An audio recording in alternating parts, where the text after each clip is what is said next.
Hello दोस्तों, नमस्कार। एक बार फिर से हम टारगेट विद विश्वजीत एजुकेशन के ऑनलाइन प्लेटफॉर्म में हम आपका स्वागत करते हैं। दोस्तों, आज हम इस चैनल के माध्यम से एक स्पेशल टाइप्स के फंक्शन में हम बात करने वाले हैं और वह स्पेशल टाइप का फंक्शन कौन सा हो सकता है। आपको स्क्रीन पे दिख रहा होगा कि थंबनेल में भी दिख रहा है कौन सा फंक्शन लिया गया है, यानी साइन फंक्शन लिया गया है। तो this is a very important function for your syllabus. तो कहने का मतलब यहाँ पे है कि आप लोग सोच रहे होंगे कि साइन फंक्शन तो मुझे आता है, साइन फंक्शन के बारे में हम सारी चीज़ें जानते हैं। तो हम भी यह जानते हैं कि जो मैथमेटिक्स पढ़ रहा है, जो ट्रिग्नोमेट्री की थोड़ी बहुत नॉलेज रखता है, उसको सारी बातें समझ में आ रही होंगी। लेकिन यहाँ पे हम साइन फंक्शन को लेकर इसलिए आए हैं कि बहुत से स्टूडेंट्स की क्वेरी होती है कि यहाँ पे साइन फंक्शन की कब 1 हो जाता है, कब वैल्यू 0 हो जाती है, कब जो है -1 हो जाती है, कब इसका रेंज -1 से 1 हो जाता है, कब इसका रेंज 0 से 1 हो जाता है। मतलब यही सारी करेक्टरिस्टिक्स जो फंक्शन की होती हैं, इसका पीरियड क्या होता है, ये कैसा फंक्शन है, ये मतलब इसके जितने भी आयाम्स हैं उनके बारे में हम आज यहाँ पे स्टडी करने वाले हैं। बाकी तो आप जो है जानते हैं साइन फंक्शन क्या होता है और उसको आप कहाँ से कैसे फॉर्म होता है, वो सारी चीज़ें आप जानते हैं। बस आज आपको हम साइन फंक्शन की कुछ बेसिक इम्पॉर्टेंट प्रॉपर्टीज़ पे बात करने वाले हैं और इसको नोट कर लीजिएगा। दोस्तों, ये दावा करते हैं कि यहाँ से क्वेश्चन हर जगह पे आपको फंसना निश्चित रहता है। मतलब यहाँ ज़रूर आप sine function, cos function, tan function, cosec, cot वगैरह जितने भी 6 आपके पास आइडेंटिटीज़ हैं फंक्शन के, इनको हम 1 बाय 1 आपको डिस्कशन करने वाले हैं और अलग अलग वीडियो में डिस्कशन करने वाले हैं, जिससे कि वीडियो लंबा भी नहीं होगा और आसानी से आपको चीज़ें आपके पास चली भी जाने वाली हैं। तो साइन फंक्शन के बारे में आज हम बात करने वाले हैं कि साइन फंक्शन क्या होता है। साइन फंक्शन एक ऐसा फंक्शन होता है जिसका जो रेंज होता है वो आप देख पा रहे हैं कि -1 से 1 होता है। हमेशा याद कर लीजिएगा, यहाँ पे पॉइंट टू पॉइंट हम बात किए हैं कि साइन फंक्शन का रेंज क्या होता है। साइन फंक्शन का रेंज -1 से 1 होता है, कोई भी रियल नंबर आप कंसीडर करते हैं तो। अब तो हुआ ये सिंपल सा साइन फंक्शन के लिए। अगर आपके पास f(x) आपके पास आ जाता है साइन स्क्वायर x अथवा मॉडुलस ऑफ साइन x, तो वो कहाँ बिलोंग करता है, यानी उसकी रेंज क्या हो जाती है। तो हमेशा दोस्तों याद रखिएगा, उसकी रेंज जो होती है क्लोज इंटरवल 0 to 1 हो जाती है। यानी -1 से लेकर के, यानी -1 यहाँ पे कहीं है आपका, 0 यहाँ पे है, +1 यहाँ कहीं है। तो यानी आपका जो रेंज है साइन स्क्वायर एक्स और मॉड साइन एक्स का, वो रेंज 0 से लेकर के 1 तक चली जाती है। यानी 0 से लेफ्ट की वैल्यूज़ वो कभी नहीं लेता है। तो ये चीज़ें यहाँ पे याद रखना। और तीसरी बात यहाँ पे है कि साइन एक्स की वैल्यू 0 होती है। साइन एक्स की वैल्यू 0 कब होती है? इफ़ एंड ओनली जब एक्स क्या हो, multiple of set of integer हो, यानी pi multiple of integer and a pi. ठीक है, तो पाई और एन का जो मल्टीपल होता है हमेशा वहाँ पे जो है साइन की वैल्यू कितनी होती है? 0 होती है। अब एन पाई का मतलब क्या है? एन आप जेड में कैसे एलिमेंट होते हैं?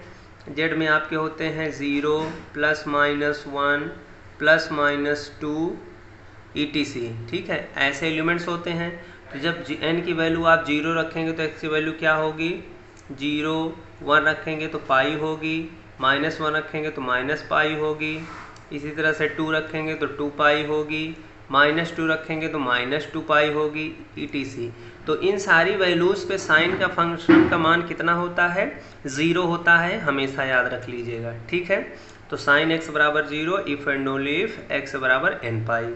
आइए आगे बढ़ते हैं इसकी प्रॉपर्टी में। अब देखिए, यहाँ की जो प्रॉपर्टी है बहुत ही इम्पोर्टेंट होने वाली है, क्योंकि ये सारे प्रॉपर्टीज़ आपको कहीं ना कहीं डायरेक्ट आपको, चूँकि वहाँ पे आप सॉल्व करेंगे या सोचने में बहुत ज़्यादा समय लगे, तो आप थोड़ा सा दिमाग में इस चीज़ को रखे रहेंगे तो चीज़ें आपको और आसान हो जाने वाला है। तो जैसे साइन एक्स का मान हमेशा 1 कब होता है?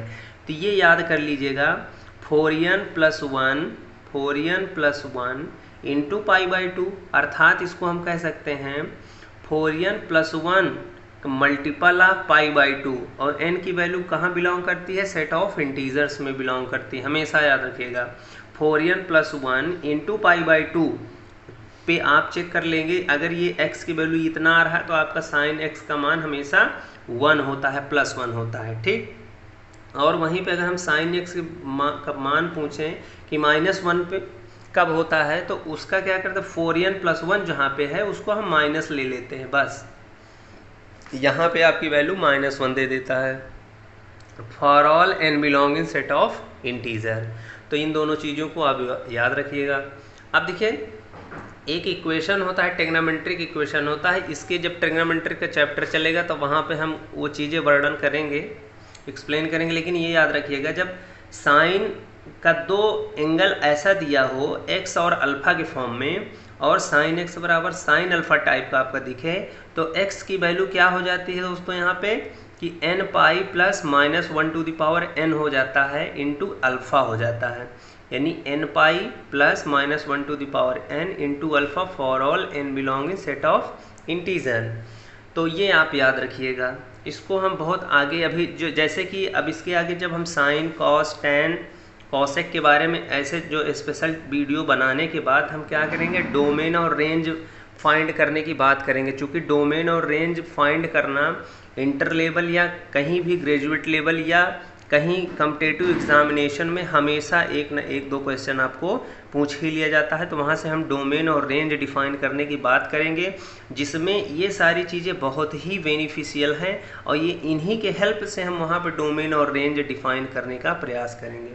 और दूसरी बात ध्यान देखिए, अब साइन x का जो वैल्यू है 0 या पॉजिटिव हमेशा कब होगा, जब x की वैल्यू इस इंटरवल में बिलोंग करेगी, अर्थात union of 2n pi comma 2n + 1 पाई, अर्थात यहाँ पे क्या है, even multiple of π/2 comma odd multiple of π/2, यानी देखिए लेफ्ट एंड जो है इवन आ रहा है और राइट एंड कितना आ रहा है, ऑड आ रहा है, बिकॉज 2n क्या होता है, इवन होता है, और 2n + 1 कितना होता है, ऑड होता है। तो यानी इवन कामा ऑड पाई के साथ मल्टीप्लाई करके जो आपके पास इंटरवल फॉर्म होगा उसके यूनियन में हमेशा साइन कितना होगा, 0 होगा या तो पॉजिटिव होगा, इसके अलावा कुछ नहीं होने वाला है, ठीक, इसको भी नोट कर लीजिएगा। अब आगे बढ़ते हैं हम, और साइन x क्या होता है, एक पीरियोडिक फंक्शन होता है और इसका जो पीरियड होता है 2 पाई होता है, हमेशा याद रखिएगा। ये क्वेश्चन TGT में भी एक क्वेश्चन आया हुआ है कि साइन, एक ऑप्शन दिया हुआ है, साइन फंक्शन के बारे में बताया गया है और ये कहा गया है कि साइन x का पीरियड कितना होता है, तो हमेशा याद रखिएगा 2 पाई होता है, 2 पाई। तो कुल मिला के जब कॉम्पिटिटिव एग्जाम में इन्हीं में से कुछ छोटे छोटे क्वेश्चन पूछ लेते हैं, बना लेते हैं, तो याद रखिएगा पीरियोडिक फंक्शन होता है जिसका पीरियड 2 पाई होता है। और दूसरी बात है साइन फंक्शन एक ऑड फंक्शन होता है। ऑड फंक्शन क्या होता है, एक ऑड फंक्शन के बारे में हम आपको बताएंगे जब फंक्शन के बारे में डिटेल में जानकारी लेंगे। तो यहाँ पे हम थोड़ा सा मेंशन कर देते हैं, अगर f - बराबर अगर minus time of f (x) आ जाता है तो वो जो है एक ऑड फंक्शन की डेफिनेशन दे देता है। तो ये जो प्रॉपर्टी है साइन फंक्शन जो है फॉलो करता है, इसलिए इस फंक्शन को हम क्या बोलते हैं, ऑड फंक्शन बोलते हैं, ठीक है। आइए एक लास्ट जो इसका इम्पोर्टेंट पॉइंट है, और इसको मैंने टेस्ट भी किया था पिछले वीडियो में, कि ये फंक्शन क्या होता है, मैनी वन फंक्शन होता है। ये फंक्शन मैनी वन फंक्शन होता है अगर आपका domain set of real number है, यानी r से -1 और 1 के बीच में अगर फंक्शन डिफाइन है तो ये क्या होता है, मैनी वन फंक्शन हो जाता है। तो इस चीज़ को आप थोड़ा सा फिर से रिव्यू करके वॉच कर लीजिएगा और कॉपी में नोट कर लीजिएगा। इसी तरीके से हम अभी जो और बचे हुए हैं फंक्शन है, कॉस, टैन, कॉट, कॉसेक, सेक, सब के बारे में हम स्पेशल वीडियो बना के आपको दे देंगे, जिससे कि आपको लर्न करने में ट्रिग्नोमेट्री और उससे रिलेटेड जो भी क्वेश्चन या इक्वेशन होंगे उनको सॉल्व करने में बहुत आपका हेल्प करने वाले हैं। तब तक के लिए दोस्तों, जय हिंद, जय भारत।